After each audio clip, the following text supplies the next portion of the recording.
Alright, so we're going to show how to store some of these pictures. So ideally, of course, after you've digitized them, you want to get photos that are relatively the same size, and a lot of times they can be put back to back, so that way you can store more than one. But if you do this, you want to make sure you have the cardstock in between them, and you want to make sure that your sleeve is larger than the photos.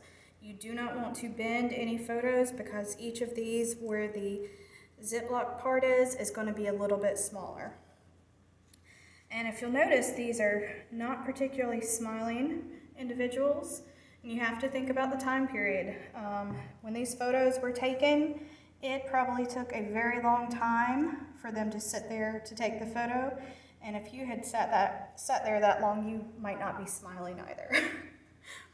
So I usually start by putting the cardstock in the bag, because that way it gives it a little bit more sturdiness and easier to get in. And the cardstock is okay if it bends a little bit.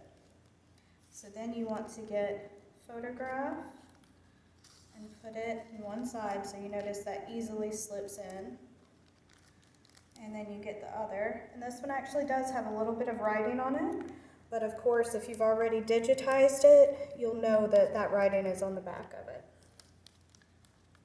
And then we'll slide it right there.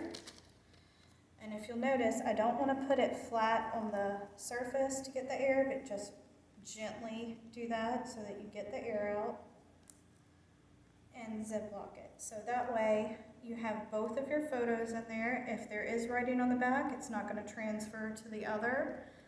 And then once you have these, what you're going to do is, depending on the type of archival box you have, which these come in all different sizes and varieties, you want to store these flat. You don't want to stand them up, because then after time they can start to sag and curl. So you want to lay them flat in one of your archival boxes.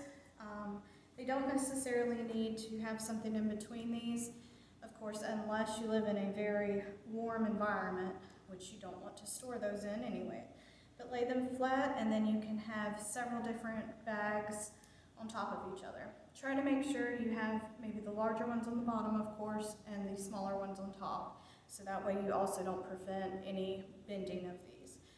So you would just simply lay them on top and put your lid on it, so that way you get them out as little as possible. And also, if you do have the larger documents or larger photographs that are in bags, make sure your box is bigger than the documents or photographs. You don't want to bend those. You don't want your bag to bend too much, because that can damage it, especially if you're trying to get it out and it fits directly on the sides. You want to be able to easily take it out without having to try to grab underneath it. So that's a good example of those.